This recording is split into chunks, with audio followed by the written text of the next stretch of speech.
இந்த வீடியோல நம்ம POCO X7 அப்படின்ற இந்த ஃபோனோட ஒரு ஃபுல் ரிவ்யூ தான் பார்க்க போறோம்.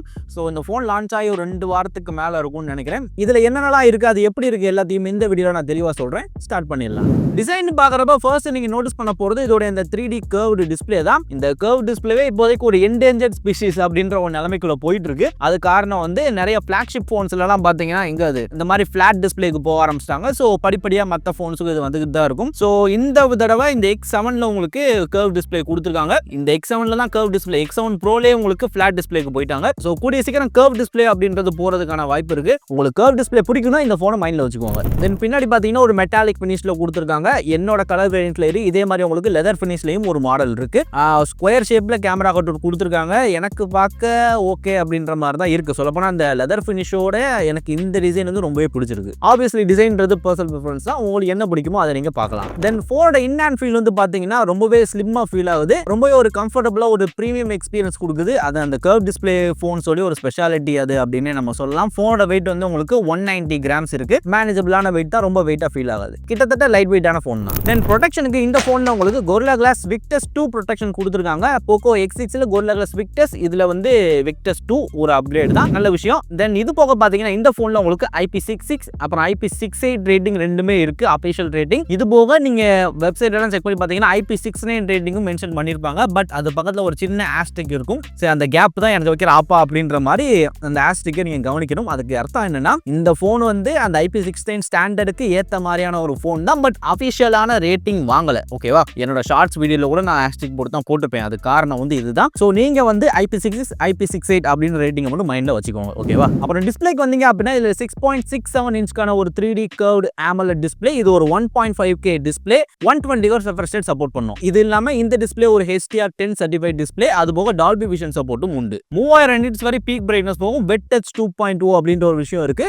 அப்படின்னா என்னன்னா உங்க கை ஈரமா இருந்தாலும் சரி, இல்ல உங்க ஃபோன் டிஸ்பிளே ஈரமா இருந்தாலும் சரி, உங்களால எப்பயும் போல டச்சை யூஸ் பண்ண முடியும். மழை விழுறப்ப எங்கேயும் போறீங்க அப்படின்னா போன்ல தண்ணி படிச்சுனாலும் பிரச்சனை இல்லை. இது போக in display finger print sensor இருக்கு. அதுவும் நல்லா ஃபாஸ்டா ஒர்க் ஆகுது. பிளேஸ்மெண்ட் இன்னும் கொஞ்சம் மேல கொடுத்துருக்கலாம்னு நான் நினைக்கிறேன். ஓவரால் டிஸ்பிளேன்னு வர்றப்ப டிஸ்பிளேயோட கலர்ஸ் அண்ட் வியூவிங் ஆங்கிள்ஸ் ரெண்டுமே சூப்பரா இருக்கு. நல்ல ஒரு சேச்சுரேட்டடான கலர் கொடுத்துருக்காங்க. பர்சனலா எனக்கு அது ரொம்ப பிடிக்கும். ஸோ எனக்கு அது பார்க்க நல்லா இருக்கு. ஓவரால் டிஸ்பிளேன்னு வர்றப்ப எனக்கு ஒரு சாட்டிஸ்ஃபைடான ஒரு எக்ஸ்பீரியன்ஸ் தான். அப்புறம் பெர்ஃபார்மன்ஸ்னு பார்த்தோம்னா இந்த போன்ல உங்களுக்கு MediaTek Dimensity 7300 Ultra அப்படின்ற ஒரு ப்ராசஸர் கொடுத்துருக்காங்க. இதோட பெர்ஃபார்மன்ஸ் நீங்க கணக்கு போட்டீங்கன்னா டே டு டே லைஃப்ல நீங்க இன்ஸ்டாகிராம் அப்புறம் நிறைய ஸ்ட்ரீமிங் ஆப்ஸ் இல்ல ஆஃப்லைன்ல படம் பார்க்க போறீங்களா, இந்த மாதிரியான விஷயங்களுக்கு இல்ல அப்பப்ப சில மல்டி டாஸ்கிங் ஆப்ஸ் யூஸ் பண்ணுவீங்க, இந்த மாதிரியான விஷயங்களுக்கு இந்த ப்ராசஸர் வந்து நல்லாவே பெர்ஃபார்ம் பண்ணும், பிரச்சனை கிடையாது. அதே தாண்டி நீங்க கேமிங்னு போறப்ப உங்களால நினைச்ச கேமை விளையாட முடியும். பட் அதோட அந்த மேக்ஸிமம் செட்டிங்ஸ், கிராபிக்ஸ் செட்டிங்ஸ் இருக்கு பாத்தீங்களா, அதுல வச்சு நீங்க விளையாட முடியாது. அதை தாண்டி நீங்க ட்ரைவ் பண்ணீங்கன்னா நிறையவே லேக் நீங்க ஃபீல் பண்ணுவீங்க. ஸோ செட்டிங்ஸை நீங்க குறைச்சி வச்சு தான் ப்ளே பண்ண முடியும். ஓகேவா? ஆனால் ப்ளே பண்ண முடியும். இதை தாண்டி இதில் LPDDR4X RAM இருக்கு. UFS 3.1 ஸ்டோரேஜ் யூஸ் பண்ணியிருக்காங்க.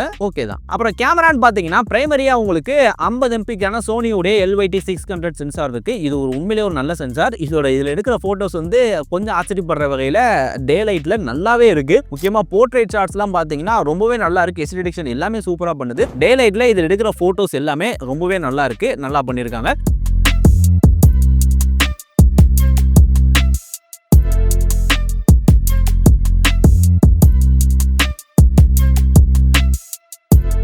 செகண்டரியா உங்களுக்கு 8 MPக்கான அல்ட்ரா வைட் கொடுத்துருக்காங்க. அதோட பெர்ஃபார்மன்ஸ் ஓகே அப்படின்ற லெவலில் தான் இருக்கு.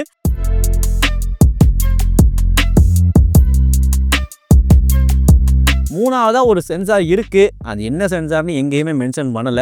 எனக்கு தெரிஞ்சு 2 MPக்கு ஏதோ ஒரு சென்சாராக தான் இருக்கும். ஸோ நீங்க கண்டுக்க வேண்டாம். இந்த 2 சென்சார் மட்டும் மைண்ட்ல வச்சுக்கோங்க. பிரைமரி நல்லா பெர்ஃபார்ம் பண்ணுது. செல்ஃபிக்கு 20 MPக்கான செல்ஃபி கேமரா கொடுத்துருக்காங்க. அதோட பெர்ஃபார்மன்ஸ் டீசெண்டா இருக்கு அப்படின்னு சொல்லலாம்.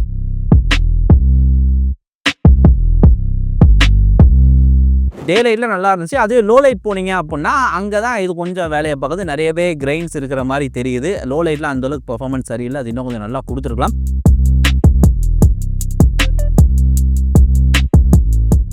வீடியோஸ்னு வரப்போ உங்களுக்கு ரியரில் 4K 30 FPS ஷூட் பண்ண முடியும். OIS EIS ரெண்டுமே இருக்கிறனால வீடியோ ஸ்டேபிளாக இருக்குது. பட் குவாலிட்டி ஓகேன்ற லெவலில் தான் இருக்குது. இந்த வீடியோ வந்து 4K 30 FPS ஷூட் பண்ணிகிட்டு இருக்கேன். ஸ்டெபிலைசேஷன் எப்படி இருக்குது, வேறு ஆடியோ குவாலிட்டி எப்படி இருக்குது அப்படின்றத பார்த்துக்கோங்க.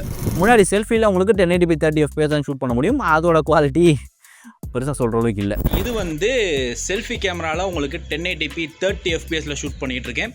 இதோட குவாலிட்டி எப்படி இருக்குது அப்படின்றதையும் பார்த்துக்கோங்க. அடுத்து பேட்டரிக்கு வந்தீங்க அப்படின்னா இங்கே வந்து 5500 mAh பேட்டரி யூஸ் பண்ணியிருக்காங்க. அதுவே ஆச்சரியமாக தான் இருக்குது. ஏன்னா ஃபோன் வந்து உங்களுக்கு ரொம்பவே ஸ்லிம்மாக தான் ஃபீல் ஆக போகுது. 5500 mAh பேட்டரிங்கிறது உண்மையிலே நல்ல விஷயம். இது போக 45 வாட் ஃபாஸ்ட் சார்ஜர் உங்களுக்கு பாக்ஸ்லேயே வந்துடும். கிட்டத்தட்ட உங்களால் 0 to 100 ஒரு 50 minutes அரௌண்ட் அந்த டயத்துக்குள்ளே உங்களால் சார்ஜ் பண்ணிக்க முடியும். பேட்டரிலேயே உங்களுக்கு கண்டிப்பாக ஒன் டே வரும். கொஞ்சம் கம்மியாக யூஸ் பண்ணீங்கன்னா அதுக்கு மறுநாள் கூட வர வாய்ப்பு இருக்குது. ஓகேவா? தென் அடுத்து சாஃப்ட்வேர் சைடு வந்தீங்க அப்படின்னா இதில் வந்து HyperOS கொடுத்துருக்காங்க. Android 14 தான் இந்த ஃபோன் இன்னமும் இருக்கு. இதை பத்தி சில விஷயங்கள் இருக்கு, அதை நான் கடைசியா சொல்றேன். இதுக்கு வந்து 3 வருஷத்துக்கான சாஃப்ட்வேர் அப்டேட், 4 வருஷத்துக்கான செக்யூரிட்டி அப்டேட் வரும்னு சொல்லியிருக்காங்க. ஓகேவா? தென் ப்ளூடூத் அப்படின்னு பாத்தீங்கன்னா எக்கச்சக்கமா இருந்துச்சு. நான் எப்படி அன்இன்ஸ்டால் பண்ணி இப்போ க்ளீனா வச்சிருக்கணும் அந்த மாதிரி உங்களாலையும் பண்ணிக்க முடியும். அப்புறம் இது போக Wi-Fi 6 இருக்கு, Bluetooth 5.3 இருக்கு. மேல உங்களுக்கு IR பிளாஸ்டர்னு கொடுத்துருக்காங்க. உண்மையிலேயே யூஸ்ஃபுல்லான ஃபீச்சர். எல்லா ஃபோனுக்கும் இது கொண்டு வந்தா நல்லா இருக்கும். எல்லா ஃபோனுக்குனா எல்லா பிராண்ட்லயும் எல்லா ஃபோனுக்கும் இது கொண்டு வந்தா நல்லா இருக்கும் நான் நினைக்கிறேன். தென் இது போக ஸ்டீரியோ ஸ்பீக்கர்ஸ் இருக்கு. நல்லா லவுடான அவுட்புட் கிளியரா இருக்கு அப்படின்னு சொல்லலாம். அண்ட் அஃப்கோர்ஸ் AI ஃபீச்சர்ஸ் அதெல்லாம் நம்ம சொல்லாமலே இருக்க முடியாதுன்ற அளவுக்கு எல்லா இடத்துல ஏஐன்னு வந்துருச்சு. இதுலயும் இருக்கு ஏ என்ஹான்ஸ், ஏ எக்ஸ்பேண்ட், ஏ எரேஸ், அப்புறம் ஏ ஸ்கை அப்படின்ற மாதிரியான ஃபீச்சர்ஸ் எல்லாமே இதுல கொடுத்துருக்காங்க. இந்த ஏ ஸ்கைன்றது பாத்தீங்கன்னா ரெட்மி ஷாமி டிவைசஸ்லாம் பல காலமா இருக்கு. இப்போ வந்து ஏன்னு ஒரு விஷயத்தை ஆட் பண்ண மாதிரி தான் எனக்கு தோணுது. ஸோ அதை நீ யூஸ் பண்ணியிருந்தீங்கன்னா நான் என்ன சொல்றேன்றது உங்களுக்கு புரிஞ்சிருக்கும். ஓகேவா? அப்புறம் இது போக இது வந்து X7ல இருக்கிற ஃபீச்சர் தான். X7 ப்ரோல தான் எனக்கு ஒரு நல்ல ஒரு அப்கிரேட் அப்படின்னு சொல்லலாம். அதுல வந்து இதை தாண்டியும் ஏ சப்டைட்டில்ஸ் மாதிரியான நல்ல நல்ல ஃபீச்சர்ஸ்லாம் கொடுத்துருக்காங்க. எஸ், அது X7 ப்ரோன்னு கொடுத்துருக்காங்கன்னு நினைக்கிறேன். பட் ஓகே, இருந்தாலும் சொல்றேன், இதுல இருந்தால் நல்லா இருக்கும்னு நான் சொல்றேன். அப்புறம் இதோட நெகட்டிவ்ஸ் அப்படின்னு பாத்தீங்கன்னா எனக்கு இதுல தோன்றது இல்லை. எனக்கு வந்து உறுத்துற ஒரே ஒரு விஷயம் என்னன்னா HyperOS. இதோட X7 ப்ரோ ஃபோன் இருக்கு பாத்தீங்களா, அந்த ஃபோன்ல HyperOS 2.0 கொடுத்துருக்காங்க. HyperOS 2க்கும் இருக்கிற வித்தியாசத்தை நீங்க ஒரு சிங்கிள் ஸ்வைப்ல கண்டுபிடிக்கலாம் மக்களே. HyperOS 2 அவ்வளவு ஸ்மூத்தா இருக்கு. இதுக்கு வராதுன்னு நான் சொல்ல, இது கண்டிப்பா வரும். X7 ப்ரோல உங்களுக்கு அவுட் ஆஃப் த பாக்ஸ் வரும். இதுல வந்து இப்போதைக்கும் HyperOS தான் இருக்கு. அந்த HyperOS உங்களுக்கு அவ்வளவு ஸ்மூத்தா இருக்கு. நான் இவ்வளவு தான் சொல்றேன். நான் நேர்ல 2 ஃபோனே சைடு பை சைடு வச்சு யூஸ் பண்ணி பார்த்து அந்த எக்ஸ்பீரியன்ஸ் தான் நான் சொல்றேன். இப்போ சாம்சங்ல One UI 7 இருக்கட்டும், iOS 18 இருக்கட்டும், அப்புறம் ColorOS 15 இந்த மாதிரி புது UI எந்த அளவுக்கு ஸ்மூத்தான எக்ஸ்பீரியன்ஸ் கொடுக்குதோ கிட்டத்தட்ட அதுக்கு ஆன் பார் இருக்கு அந்த ஒரு HyperOS எக்ஸ்பீரியன்ஸ். அதை கொடுத்துருக்கலாம், கண்டிப்பா இதுக்கும் கொடுத்துருக்கணும் தான் நான் சொல்றேன் அவுட் ஆஃப் த பாக்ஸ். ஏன்னா HyperOS 2 வந்துச்சு அப்படின்னா இது Android 15ல வந்திருக்கும். Android 15ல வந்துருந்துச்சு அப்படின்னா இது 3 வருஷம் கணக்குப்படி Android 18 வரை இந்த ஃபோனுக்கு அப்டேட் வந்திருக்கும். பட் இது Android 14 வந்திருக்கிறனால Android 17 வரைக்கும் தான் இதுக்கு அப்டேட் வரும். ஸோ ஒரு HyperOS 2 இது கொடுக்கல அப்படின்றத எனக்கு ரொம்ப உறுத்துற ஒரு விஷயம். இதை தவிர்த்து இந்த ஃபோனை யூஸ் பண்றதுக்கு எனக்கு ஒன்றும் பிரச்சனை இல்லை, நல்ல ஃபோனாக தான் இருக்கு. இந்த ஃபோனை நீங்க 21,999 அப்படின்ற பிரைஸ்க்கு ஸ்டார்ட் ஆகுது. ஸோ அந்த பிரைஸ்க்கு வந்து கண்டிப்பா இது ஒரு நல்ல ஃபோன் தான். ஆப்வியஸ்லி Redmi Note 14 Pro நீங்க பார்த்துருப்பீங்க, அதே ஃபோன் தான் இது. ஆனா இது போக்கோ அப்படின்றனால அந்த ஃபோனை விட இந்த ஃபோனோட பிரைஸ் ரொம்பவே கம்மி. ஸோ இந்த பிரைஸ்க்கு இது ஒரு நல்ல ஃபோன் அப்படின்ற மாதிரி தான் எனக்கு தெரியுது. நீங்க என்ன நினைக்கிறீங்க? இந்த ஃபோனோட லிங்க் கீழே கொடுத்துருக்கேன், உங்களுக்கு பிடிச்சிருந்தா நீங்க வாங்கிக்கோங்க. இதே மாதிரி இன்னொரு சூப்பரான வீடியோல கூட சீக்கிரம் மீட் பண்றேன். Until then, this is all from MediaTek Tamil signing out.